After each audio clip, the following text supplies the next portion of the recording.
Sad to report that I lost my wild gecko friend, Captain Pest Eliminator.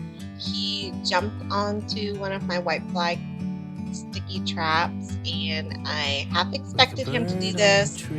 I placed them out of where I normally see him and hoped that he would not jump on them, and he did, and I found him, and sadly, he passed away. Clear to see. Sadly, I don't have a great segue from that to this topic, but they are related. These are those white fly sticky traps, and you can tell just overnight how many insects they were able to capture and smother. But you can still see on my Catasetums that I have an active infestation, which I think these are helping. But in happier news, my Cloecia Black Jade has two beautiful robust growths that it's been working on, but she decided to shoot out a third growth, and I just don't know where she gets the energy. Let's see if this develops. It still is young enough it could dry up, but I'm fingers crossed. I mean, I don't even know if I want it to have 3 bulbs, but this thing is a beast, and I can't wait to see how the season goes. These are the self-watering pots that I keep all of my Catasetums in. I have converted everything to them. They're Muzhi self-watering orchid pots, and they come in a set of 6, 2 large, 2 mediums, 2 small with the wicking cores, and these bonus basket inserts that you can use in other pots. These are different pots, same system, self-watering. These are called Think For You self-watering pots. They were recommended to me through my Amazon purchases, and you can only order 6 of one size, but they also come with the wicking cores and nothing else. The quality is different.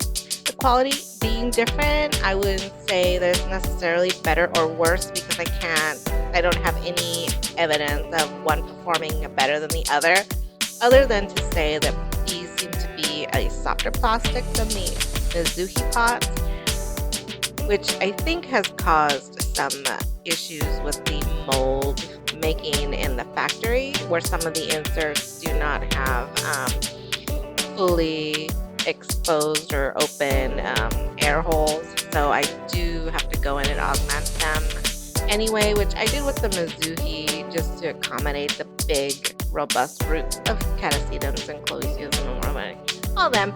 And so it's something I had to do anyway, so I'm not really bothered by that.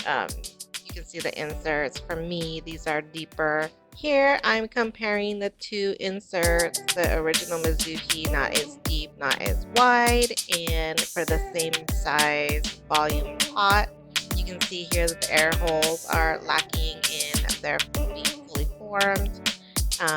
Here's the wicking cords. They both came with wicking cords, although I do have to say that the Think For You pots, the wicking cord did kind of fray for me while I was trying to put it through the holes.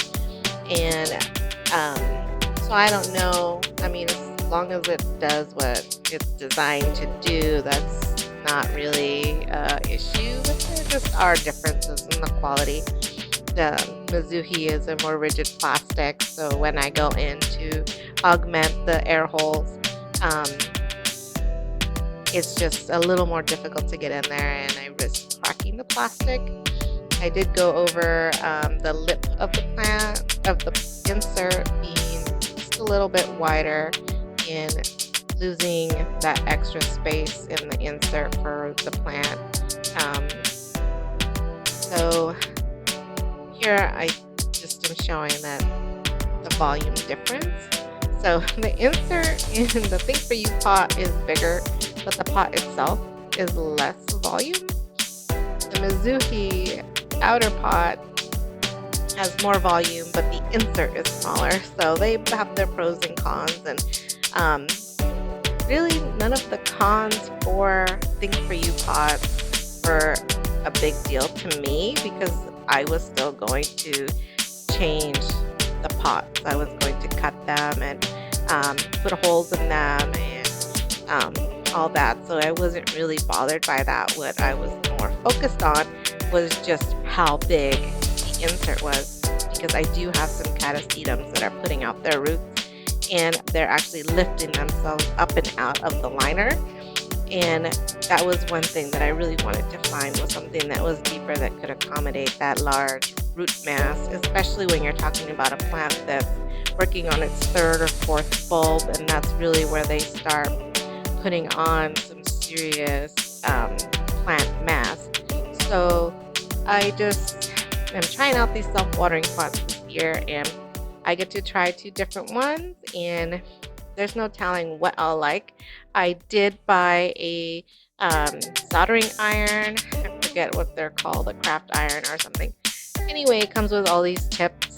I only ended up using the one that came on it for shipping, and I melted air holes into these pots because I do have a Grammatophyllum potted in one of these, and I noticed that with the heat and the humidity in the pot that the roots were having some issues. So I'm putting holes in them or fast forwarding through it because it's kind of boring, but I want the breeze to come in, which might mitigate the hydration issue.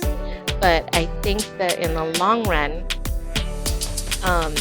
I will be happier with happy, healthy roots that are getting drying breeze instead of being in this hot, steamy, enclosed container, when the whole point is to give them air around their roots. So in order to mitigate that, I put holes in them, and only time will tell if this was worth doing. But I do have to say, putting holes in these pots was like so therapeutic and fun. But if you push it through very fast, you're gonna get hot plastic splashing on you, and I do have some burn marks, but that's neither here nor there because this needed to get done. And what's a burn mark? I mean, my hands are all cut up, my nails are all ripped and broken. So what's one more thing, right? But I guess we'll see. I'll put the information for both these pots in the description. I just want to thank you for hanging out with me. Everyone, stay happy and safe. See you next time. Bye.